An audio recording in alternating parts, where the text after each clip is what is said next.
Greetings, everyone. My name is Shepard Smith, Head of Marketing here at Gravitate Solutions, and I'd like to thank you all for joining us today. The topic of today's conversation is the use of blended data for member engagement scoring. And while we'll move quickly through the next 30 minutes, we welcome questions and would like you to submit them at any time using the rich chat function you'll see on the right-hand side of your screen. Everyone in the audience is muted, and we'll be sending all of you a link to the recording of this webinar afterwards. We have two presenters today. The first is Rob Miller, CAE, who many of you know both as a senior association executive until just recently at 340B Health, an association comprised of 1,400 plus hospitals, as well as president and co-founder of Vectra, the company that invented the modern web-based AMS with the launch of NetForum. Rob is joined by Shane Kelly, Director of Member Services at 340B Health. Shane has a decade of association and nonprofit experience and has been improving member services at 340B for just under 5 years.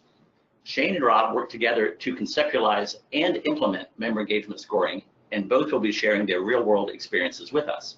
Rob, I'll now turn the presentation over to you. Thank you very much, Shepard. And I want to welcome everyone and extend a special welcome to some of my old colleagues and clients whom I see are listed on the webinar today. This is our second in a series of 30-minute webinars focused on helping you understand data analytics, this time specifically focused on data blending. We hope all of you find this session very valuable. Nucleus puts the power of all your data at your fingertips. The solution is fully responsive, which means you can run it on your phone, tablet, or PC, and is designed to be used by everyone on your staff, from your most junior coordinator to your CEO. After the webinar today, you will understand how data blending and transformation play a key role in making Nucleus easy and accessible. In other words, it is more than just the attractive charts and graph. Now, it's my pleasure to turn the mic over to my former colleague, Shane Kelly, Director of Member Services at 340B Health. Thank you for that introduction, Rob and Shepard. As Rob mentioned, my name is Shane Kelly, and I am the Director of Member Services at 340B Health. We are a trade association with over 1,400 hospital members around the country. We've been around since 1992. We have a staff of about 25, and our annual budget, our annual revenues are just over $10 million, and about half of that is generated through membership dues. We conduct 2 annual conferences per year, one here in DC and one on the West Coast, and we are headquartered here in Washington. So like I think all associations, we have several challenges. In our case, we have a very small membership team. It's just me and my membership coordinator, so we have a pretty big job to do. And while our retention rates are pretty good, we're always looking to improve, of course. And our CEO is very keen on increasing our market share. So the combination of retention on the other side of the coin, recruitment, is really important to us. So that's obviously a challenge and always will be. New member revenue is a very important revenue stream for us, like probably all of us here on the call. We need to keep our foot on the gas, and the recruiting of new members we need each year is, again, a challenge, and it takes a team effort. As I mentioned last slide, we have 2 conferences each year that are important to both grow our revenue, but also from an engagement perspective, as we get to engage with many of our members that we see each year in DC or out west. And here again, our board and our CEO have made it a priority for us and challenged us to increase member engagement and conference attendance. And then, of course, the final challenge, we are by definition an advocacy organization. So our GR team is always looking to build and improve relationships with not only our members, but potential member hospitals as well. So, you know, like we all do, we have some real challenges that we face, but we are fortunate enough to begin a partnership with Gravitate, I'd say a year, 18 months ago, and they introduced us to their Nucleus software. And I really found that the team at Gravitate was great to work with. They always came prepared. They really did their homework. We here at 340B Health don't have necessarily the most simple structure in terms of our membership and our products, like a lot of us probably don't. But they really were able to get their heads around it, did their homework, and really understood, to my surprise sometimes, how they got it. And they understood our data, how we looked at our membership, and which systems we used to collect all this data coming in. That would be IMIS, Higher Logic, and Informs in our case. So as an extended team, they helped us devise a way to track engagement, as Rob mentioned. The 340B Health team knew that we had to do a better job of tracking and collecting our data, but until we began our relationship with Gravitate, we didn't really have a system of tracking engagement. In fact, most of the data itself was at best dumped in an Excel file somewhere, and never really looked at again. So it was great to have, and we knew there was some good data out there, but we just didn't really take advantage of it. Next, in terms of gathering engagement activity, like I mentioned, we had the data, and we're coming from a number of different places, a number of different sources, but no real way to collect it, and let alone get a sense of what it means and how we can take action on it. And Nucleus really helped us blend all that information and create a single data source that made it possible to understand our members and ultimately act upon all that good info that we were collecting, always were collecting, but now we are really able to take advantage of it and understand our members better because of it. So before Nucleus, we're getting the data, but it was just sitting there. And we had no effective way to really interpret it and then ultimately make some sense of it and use it to solve some of those challenges I mentioned a moment ago. In terms of identifying a data analytics solution, it really needed to be easy for everyone to use, not just me and my membership coordinator, but it had to be a product and a solution that made sense. It was intuitive to, like Barb mentioned, from the coordinator level all the way up to the CEO and everyone in between that may be interacting with the data, who may need something from the data. So I thought the Gravitate team did a real good job of kind of customizing what we needed to see, the views that we needed, and how it needed to be presented, so our particular set of minds and group of minds could understand it, interpret it, and I thought the dashboards are really easy to use and pretty intuitive. And finally, here, before we had the software, I could use one or more of our platforms to kind of piece together some fairly basic stuff like members per state or a number of posts per month in our online community.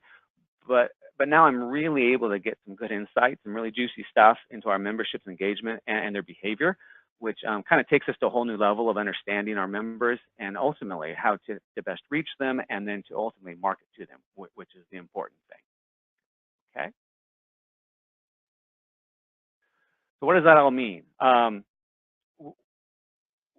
The results have been really good for us. We've really, and I personally have really enjoyed working with the product, and my membership coordinator just absolutely loves it.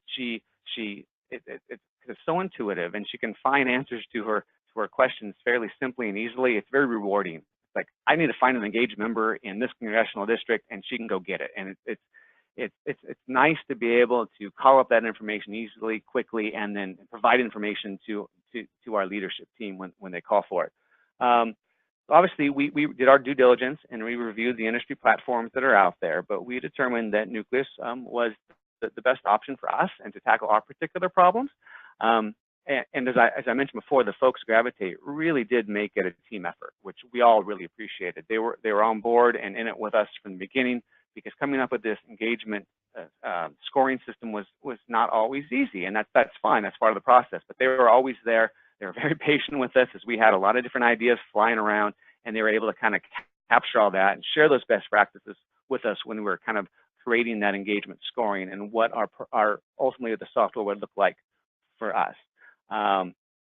They provided us a lot of guidance along the way, and that was really helpful because we had no idea what we're getting to. Even with Rob on board, who was a really good IT mind, obviously, the rest of us it was new to us, and they were able to walk us through it and help us organize a platform that made sense and is effective.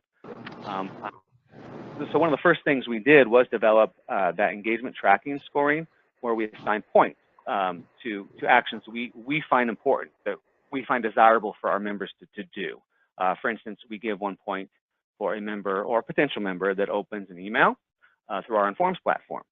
On the other hand, we give 3 points for a post or a comment on our Higher Logic platform, our online community. and a range of points between, say, 50 and 250 points for someone who registers for conference or makes a call to their member of Congress or contributes to our political action committee. Those score higher points.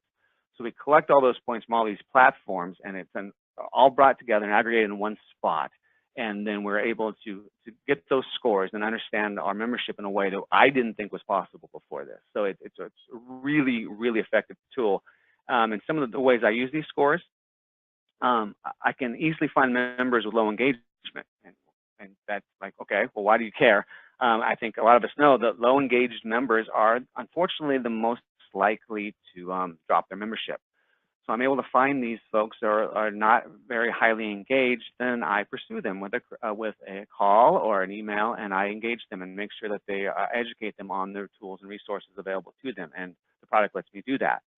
I can also quickly find prospective members with high engagement. So these folks I want to find, because if a potential member is open in email or they maybe attended an event here or there, they're probably a little bit more likely to ultimately join our association, which is wonderful, and that's when I pursue them.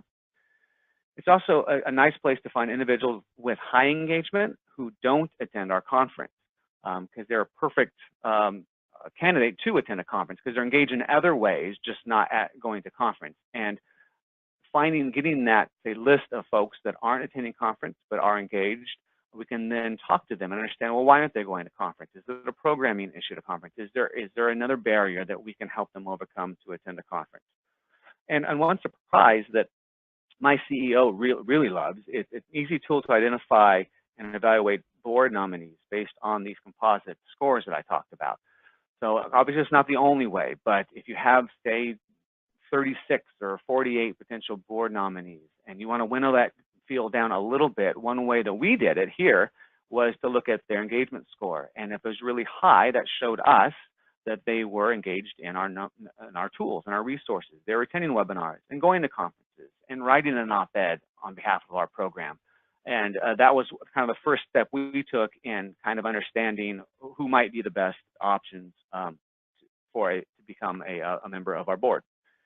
And as I get further and further into the tool, I think I'm going to find even more insights, because my membership coordinator just can't help herself. She just is all over this product and is, hey Shane, I found this and I found that, and it's kind of sick to say, but around here we kind of get into it. And it's a lot of fun to find out what your members are all about, what they're up to, who's engaged, and who might not be. So the data I do get here really does help me do my job better and more effective. So thanks, Shane. That was great. Really appreciate telling your story, and really appreciate your partnership. So let's move along, and let's talk about how Nucleus works. There are 4 key components to Nucleus solution. First is the data lake. It's built on new big data technology. It supports all your data, including your unstructured and structured data, is able to store unlimited amounts of data, and is architected to be super fast, because obviously it's managing a lot of data. The second component is the processing pipeline. This is really where the magic happens. This is where we blend the data. But don't think of like a house blender, because we're not creating a new substance where the component parts are no longer distinguishable. No smoothies here. Instead, think data organizer. We're lining up like data for access and filtering and allowing for filtering. More of a military formation comes to mind when I think about the way we're organizing the data. We're also transforming the data into meaningful information, and I'll talk more about that in a moment. The third component is the interface. Do any of us expect to be trained on software anymore? Absolutely not. We considered that mantra when designing Nucleus, and the results, we believe, are an interface that actually welcome people in. From your most junior coordinator to your CEO, who never has the time to put up with software, we expect them to feel comfortable and productive. And finally, the actionable output. While the magic happens in the processing pipeline, the return on investment, the ROI, happens here. Nucleus uncovers data insights, and I'm going to stress the "and" here. It facilitates your next step so you can act. But alas, enough on the actual output. We're here to talk about data blending, as I believe that was the title of this presentation. So I'm going to keep moving along and get a little deeper into the data blending and the transforming the data. So this is a simple example of blended data from an association management system, an e-marketing solution, a social and survey tools. The processing pipeline actually creates a logical table with all the data in one long row. And then all these fields become available as dimensions for filtering the data. This is very powerful because you normally don't have the ability to filter the data on, say, marketing clicks by member type, or a particularly survey response and social media topic of interest. This is because these data elements have been trapped in separate systems, but in Nucleus they bring value to one another. The second part of the processing pipeline and a key value add is the data transformation that we do. We basically derive new data elements from existing, and there are a couple examples here. First of all, the tenure. We look at join date and we turn it into tenure. If you asked your junior coordinator to run a query in your current system and ask them to figure out the join date, they probably would struggle. But here all they got to do is pick the element that says 0 to 3 years and they're going to get exactly what they want. So we create that column. Same thing with generation. Everybody cares about what the millennials are up to right now, so we want to make it so they just pick millennial. They don't have to do the math on what the year is. And then finally, membership. When you look at most systems, if you want to figure out who a member is, in this particular case, you got to determine they're paid, they're within their grace period, they have an active status, maybe they have greater than 5 years experience. Again, if you ask your coordinator or God forbid your CEO to be able to do that when they're looking at the data, they're not going to do it. But if they just have to pick member type, they're going to get the right answer. This is where the processing pipeline provides this value with the data transformation. Next, I wanted to tell you where we get the data from. Well, we integrate over 50 most popular association technologies, and we have 10 to 15 more in the queue. Next up are CQ Roll Call, Personify, ProLearn, eShow, Twitter, LinkedIn, and Qualtrics. So we got a lot on the horizon. In other words, we probably integrated to most of your primary systems. But if not, we have some really smart engineers who will make it look easy. In case you're considering a data annex solution, we recommend you consider these additional critical business drivers. We recommend that you find a solution that has no additional licenses for all your additional users, as we strongly believe that a data annex solution should be for everyone. Staff, your chapter leaders, your board, your committee members, they should all have access and you shouldn't have to pay additional licenses for that. There should be no data storage fees. These systems generate or pull in a lot of data. Think about the 2 to 5 million emails you send a year. That's all going in these systems, so you don't want to be charged more as to storage fees. It should be accessible from anywhere on any device. It should be easy for all staff to use, as Shane was mentioning. And as I said earlier, it should have the key feature that delivers that outstanding ROI, the capability to initiate engagement from other data insights. So since I brought up these other business considerations, you're probably assuming that Nucleus checks the box on all these, and you are right on that. So now it's time for me to show you this system. My goal is to highlight data blending and data transformation in Nucleus. I will illustrate this by showing a few examples of 340B data to kind of bring it all to life. So I'm going to Alt-Tab over to the solution. 340B Health's Nucleus system, as Shane says, has the IMAS, which is the AMS system, Informs, which is the email marketing, and the Higher Logic private social community. These solutions are their primary productivity tools, and their data has all been blended together. So the entire system is arranged into what we call carousels. So you can scroll in the carousel from card to card, and each one of these cards displays a different type of data. You will also notice in the menu that we set up the system so it really speaks to Shane's business. You know, it's very hospital centric. We've got hospital health systems. We have the names of their big conferences, the winter and the July conferences, other events they have like roundtables and webinars. We make it Well, this is kind of standard association business practice. We want to make it so it speaks to them and to their business. So I'm going to run you through a couple of scenarios that demonstrate the power of the solution, in particular blending of the data. The first scenario is the one that Shane was mentioning. It was the organizational engagement. This example will highlight how easy it is to identify key member targets for retention and new member acquisition targets, which is often hard to do in most systems. So I'm going to go to organizational engagement. And as you can see, a new set of carousels come up, one in particular which shows engagement over the last 5 months. So I'm going to explore that, and I can go into a level deeper in that data. And in this particular case, I set my filters to be just the past 16 months of the 40 and the member types of hospitals. And you can see what's happened of those groups that are gathered, that have been, we did a data transformation and put organizations in very high, medium levels of engagement, and we can see how they're trending. Now, one of the things that's interesting is that there was a big spike in January, and that's because they had their winter conference right at the end of January, beginning of February. So there was a lot of activity going on at that time.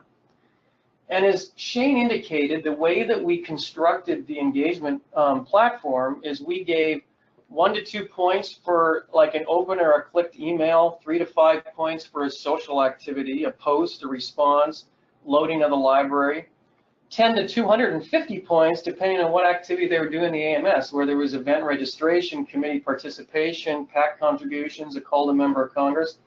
And by adding all these points together, we can determine which individuals are most and least engaged, and then rolling that up to the hospital level, which are the most and least engaged hospitals.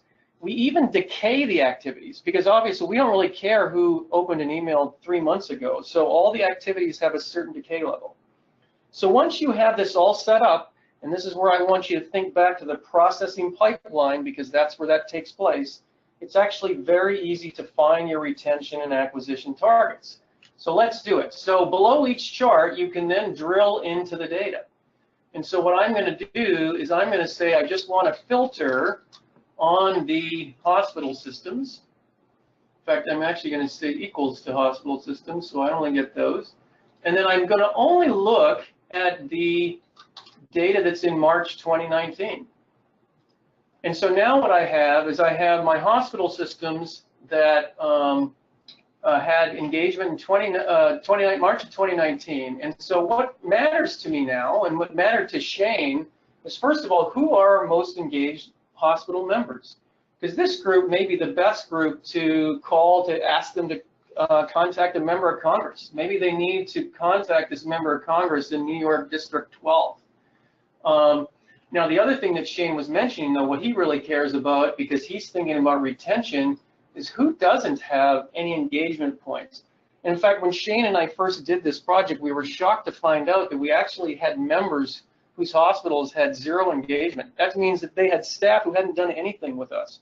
So back in August, September, October, what we did is we did a heavy push to try and get these people to webinars, to other activities that were going on, to encourage them to get involved. Now, the reverse of this is going and looking at who are your non-members. In this case, I'm going to look at anyone that starts with a P, so that's their potential members, but now what I really care about are the ones that are most engaged.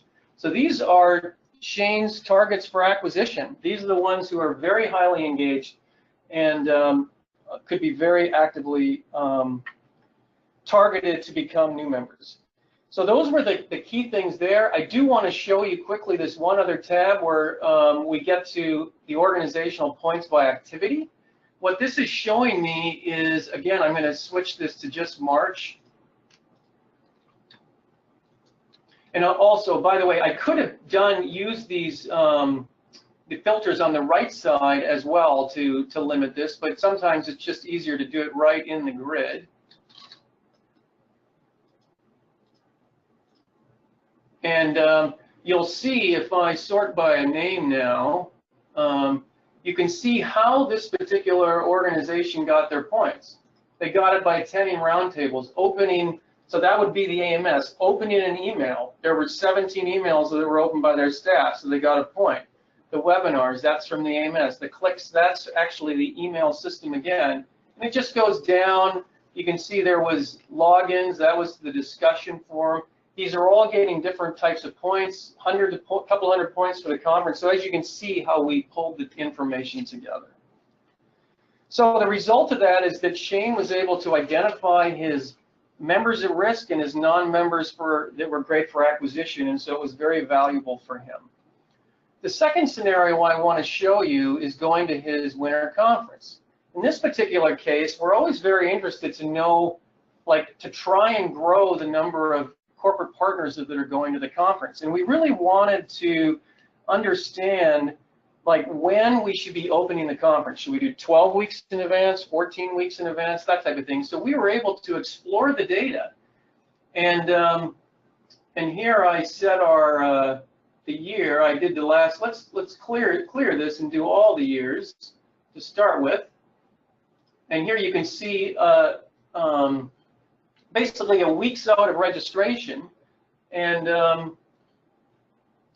you can. It's a little bit hard to see at the bottom where to start. So what I'm going to do is I'm going to go in a little tighter and just do the last 3 years, and you can see very clearly then that we start much. If you start late, we lose a lot of registrants. In fact, the difference between the blue and the green are almost the registrations that happen in those first 2 weeks. So it was very clear that 13 or 14 weeks are the ideal time to start that registration process.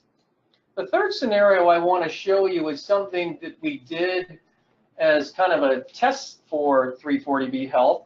They pull in data from the government, the wage index, and they wanted to be able to look at that data in conjunction with membership data. So the wage index shows you that, you know, in 340B Health's case, the number of, they track everything by beds, but they also are interested in which of our small hospitals are paying the lowest rates to their staff, because they're having concerns about keeping quality doctors in those hospitals. And so they were able to look at that base. You can see that there's a high number of their small hospitals that type. And then what you can also do is you can look at it, in their case, by the states. So again, this is blending the data. You can see I've got the wage index on this lower level, and it's going to paint right to the state table there. And we can see where the problem is with the states that are underpaying or paying a low degree and may be at risk to losing their hospital doctors and nurses. So that's what I wanted to show you. The real value there was that they were able to join together data that was both AMS, you know, association data with data that came from the government, and we loaded that in as well. So I'm going to move back to where we're going to move on to questions and answers. We have about a minute left. And the first question I have here, and Shane, we're short on time, so we've got to give them quick answers. Having used the system for over a year, what would you say positively or negatively about Nucleus to those of us who are considering something like this? That's a good question. And quickly, I would say just the ease of use, which includes, which I didn't know about initially, was all that filtering you're able to do. That filtering is amazing, how you can just, like a laser, find who you want to find quickly. That's great. That's great. Okay, so I have another question. This one, I guess I'll take. The question is how long does it take to implement the solution? So we like to deliver in weeks, not months. Our strategy is to deliver the solution in a series of packages so you can start getting value from the system quickly. An example of a package would be, say, membership. Other ones would be like events, KPIs, fundraising, that type of thing. We like to meet with a client and then come back 2 to 3 weeks later with real data. I guess we're coming to the end here. Cell phone. Once the client has reviewed the information, we wrap up the packages in about 6 weeks, and then, you know, it's live and you move ahead. So I think we'll do one last question, and I'm going to throw it back to Shane. How much training should their staff need when you consider this product? It's a really powerful tool, as you saw, but it really doesn't take that much training. Gravitate will help you through the initial training, but I would say maybe two half-an-hour chunks with your staff, and they could pretty much get around the system pretty well. And of course, they could dig deeper, but it's really pretty intuitive. That's great. That's great. Well, we do have other questions, and what we're going to do is we're going to save those, and we're going to respond to all of those questions. And so that's the time we have. We do have a lot of other great information about Nucleus and the data analytics on our website, including a new case study of one of our clients' IPA. We encourage you to look at that. We will be conducting another webinar in about a month, continuing our 30-minute series focused on analytics. So look for an email invite. If anyone wants to have a personal discussion about your data analytics needs, please reach out to me. And finally, we'll be sending a link to the webinar so you can show it to the other members of your team. Thank you, and thank you for your interest in Gravitate and Nucleus, and have a wonderful day. Take care.